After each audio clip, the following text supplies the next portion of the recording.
এদিকে চিটফান্ড কেলেঙ্কারিতে চাইদের গ্রেফতারির দাবি জানিয়ে আজ পথে নামলো বামেরা। ধর্মতলা থেকে হাজরা পর্যন্ত সিপিএম এর মিছিল, সেক্ষেত্রে পুলিশি অনুমতি ছাড়াই আজ পথে নামলো বামেরা। আমাদের প্রতিনিধি উজ্জ্বল মুখার্জি এই মুহূর্তে আমাদের সঙ্গে রয়েছেন টেলিফোনে। উজ্জ্বল, মিছিল এই মুহূর্তে কোথায় রয়েছে? অন্যদিকে পুলিশের অনুমতি ছাড়া পথে নামার ক্ষেত্রে গন্ডগোলের কোনো সম্ভাবনা কি রয়েছে?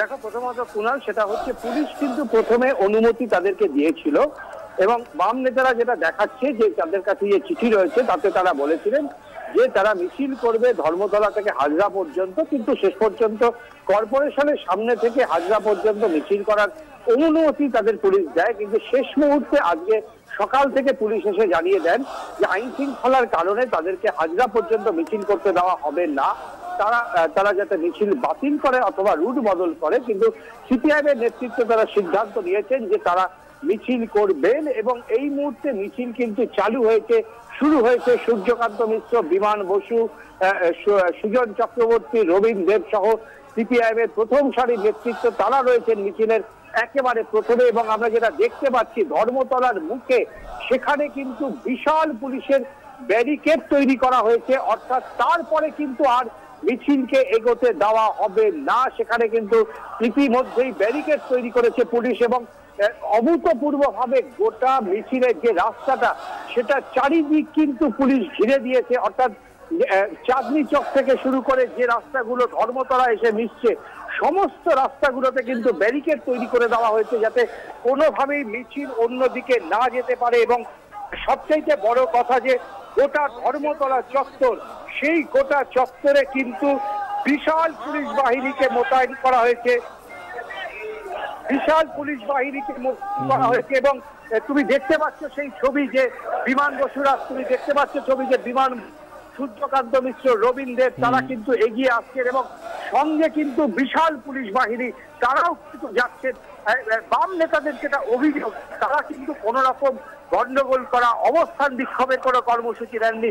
তাদের একটা কর্মসূচি ছিল শুধু তারা একটা মিছিল করবেন, হাজরা পর্যন্ত তারা মিছিল নিয়ে যাবেন। কিন্তু যেভাবে পুলিশি তৎপরতা আমাদের চোখে পড়ছে সাম্প্রতিক কালে, কোন মিছিলকে ঘিরে এই ধরনের পুলিশি তৎপরতা কিন্তু সাম্প্রতিক কালে আমাদের দেখা যায়নি। উজ্জ্বল, একেবারে উজ্জ্বল পরিস্থিতির দিকে নজর রাখো। আমরা আবারও তোমার কাছে পরবর্তী সময় যাব। উজ্জ্বল মুখার্জি আমাদের সঙ্গে ছিলেন। এই মুহূর্তে যে চিটফান্ডের চাঁইদের গ্রেফতার করতে হবে এমনটাই দাবি বামেদের, সেই দাবি নিয়ে আজ পথে নেমেছে বামেরা। তবে সেক্ষেত্রে পুলিশি অনুমতি মেলেনি, তা সত্ত্বেও পথে নেমেছেন তারা। অন্যদিকে সিবিআই হেফাজতে সুদীপ বন্দ্যোপাধ্যায় এবং তাপস পাল জেলে রয়েছেন। তারই প্রতিবাদ নিয়ে আজ নোট বাতিল ইস্যুকে সামনে এনে সুর চড়িয়েছে তৃণমূল কংগ্রেস, রিজার্ভ ব্যাংক ধর্নায় দলের বিধায়করা এবং দিল্লিতেও আন্দোলনের সাংসদরা। চোখ রাখবো এই মুহূর্তে পরের খবরে। ৭৫% উপস্থিতি না থাকলে ভোটে প্রার্থী হওয়া যাবে না, সিদ্ধান্ত প্রেসিডেন্সি বিশ্ববিদ্যালয়ের।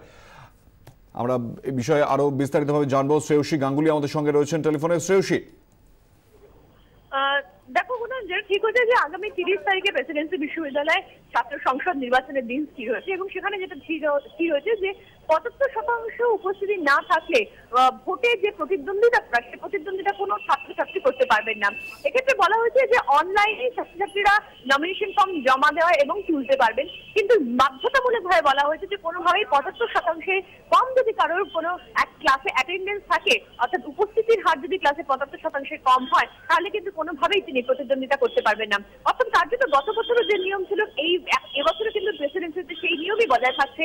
আগামী 30 তারিখে যে প্রেসিডেন্সি ছাত্র সংসদ নির্বাচন হবে সেখানে। ধন্যবাদ শ্রেয়সী। চোখ রাখবো পরের খবরে। প্রেমের মর্মান্তিক পরিণতি, প্রেমিকের ধারালো অস্ত্রের আঘাতে ঘটনাস্থলে মৃত্যু প্রেমিকার। আজ দুপুরে 3টে নাগাদ তারকেশ্বর স্টেশনের সামনে ঘটনা ঘটে। তারকেশ্বর স্টেশনের সামনে একটি নির্জন জায়গায় বচসা জড়িয়ে পড়েন বছর 25-এর সৌরভ কোলে এবং তার বান্ধবী টিয়া বেরা। এরপরে ধারালো ছুরি নিয়ে বান্ধবী টিয়ার ওপর ঝাঁপিয়ে পড়ে সৌরভ। এলোপাথারি ছুরির কোপে গুরুতর জখম হয় টিয়া এবং এরপর নিজেও আত্মঘাতী হওয়ার চেষ্টা করে সৌরভ নামে ওই যুবক। হাসপাতালে টিয়ার মৃত্যু হয়। আশঙ্কাজনক অবস্থায় তারকেশ্বর হাসপাতালে ভর্তি সৌরভ।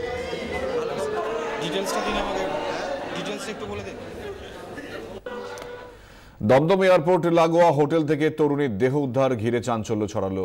স্বাগতম হোটেলের ঘর থেকে উদ্ধার তরুণীর দেহ। গত পরশু দুই যুবকের সঙ্গে হোটেলে চেক ইন করেন তরুণী। এক যুবকের সঙ্গে হোটেলে ছিলেন তিনি। গতকাল সকাল থেকেও একবারও রুমের দরজা না খোলায় সন্দেহ হয় হোটেল কর্মীদের। গতকাল বিকেলের পর দরজা ভেঙে দেহ উদ্ধার করা হয়। সঙ্গী দুই যুবকের খোঁজ নেই। হোটেলের রেজিস্ট্রার অনুসারে তরুণীর নাম দুর্গা ভট্টাচার্য, ঠিকানা তারকেশ্বর। তার সঙ্গে হোটেলে ছিলেন অনিল নামে এক যুবক। তবে এই তথ্যের সত্যতা নিয়ে সন্দেহ পুলিশ, কারণ মৃতা বা তার সঙ্গীরা কেউই সচিত্র পরিচয়পত্র জমা দেননি। আজ ফরেন্সিক বিশেষজ্ঞরা হোটেলে আসেন। উত্তরাখণ্ডে ফের সরকার গড়বে কংগ্রেস। জি মিডিয়ার সিইও রিজিওনাল জগদীশ চন্দ্রের কাছে এই দাবি করলেন মুখ্যমন্ত্রী হরিশ রাওয়াত। দ্য জেসি শোতে জগদীশ চন্দ্রের সঙ্গে কথা বলেন উত্তরাখণ্ডের মুখ্যমন্ত্রী। देश के प्रधानमंत्री जी का आदर किया जाना चाहिए और हम आदर करते हैं। প্রধানমন্ত্রীর পদের প্রতি যথাযোগ্য সম্মান জানিয়েই সার্জিক্যাল স্ট্রাইক ও নোট বাতিলের সমালোচনা করলেন উত্তরাখণ্ডের মুখ্যমন্ত্রী হরিশ রাওয়াত। প্রধানমন্ত্রীকে ভুল পরামর্শদাতারা ঘিরে রেখেছেন। দ্য জেসি শোতে জি মিডিয়ার সিইও রিজিওনাল জগদীশ চন্দ্রকে বললেন উত্তরাখণ্ডের মুখ্যমন্ত্রী। उनकी नीतियों से इस समय देश भी त्रस्त है और मैं समझता हूँ कुछ समय बाद जो है भाजपा भी लस्त पस्त हो जाएगी जिस तरीके की नीतियों का अनुसरण कर रहे हैं। मुझे लगता है कि कुछ उनके दुश्मन जो है दोस्त की रूप में उनके अगल बगल आ गए हैं। मेरी हार्दिक इच्छा थी कि वो सफल हों। इसलिए सफल हो क्योंकि प्रधानमंत्री सफल होता है, देश सफल होता है। উত্তরপ্রদেশে কংগ্রেসের সঙ্গে জোট বাঁধলে অখিলেশ যাদবেরই উপকার হবে। জোট সম্ভাবনা আরো পোক্ত হলো উত্তরাখণ্ডের মুখ্যমন্ত্রীর এই বক্তব্যে। उत्तर प्रदेश के हित में अखिलेश है और अखिलेश के हित में कांग्रेस का साथ है। पहली बार एक ऐसा वर्क ओरिएंटेड नौजवान मिला है। देखिए कई चीजें आदमी एक्सपीरियंस से सीखता है, लेकिन उसका ओरिएंटेशन जो है काम के प्रति है, इसलिए मेरी सहानुभूति उनके साथ है। উত্তরপ্রদেশের অখিলেশকে প্রয়োজন মনে করেন হরিশ রাওয়াত। মোদির সঙ্গে যতই ঘনিষ্ঠতা বাড়ান বিহারের জন্য আর্থিক প্যাকেজ মিলবে না। নীতিশ কুমারকে কটাক্ষ করলেন হরিশ রাওয়াত। लेकिन मैं नीतीश जी से कहना चाहता हूँ ये आने वाला नहीं है कहीं जो है, क्योंकि मोदी जी इस मामले में पूरे पक्के घिसे हुए व्यक्ति हैं। वो देंगे नहीं, मगर झुला रखा है सारा बिहार जो है। कहाँ है हमारा 25 लाख 1000 करोड़ रुपया, उसको ढूंढ रहा है। এই বিশেষ ইন্টারভিউতে নির্দ্বিধায় সব প্রশ্নের জবাব দিয়েছেন উত্তরাখণ্ডের মুখ্যমন্ত্রী হরিশ রাওয়াতের সঙ্গে বিশেষ আলোচনা। দেখতে ভুলবেন না দ্য জেসি শো, আজ রাত 9:30টায়। ব্যুরো রিপোর্ট 24 ঘন্টা।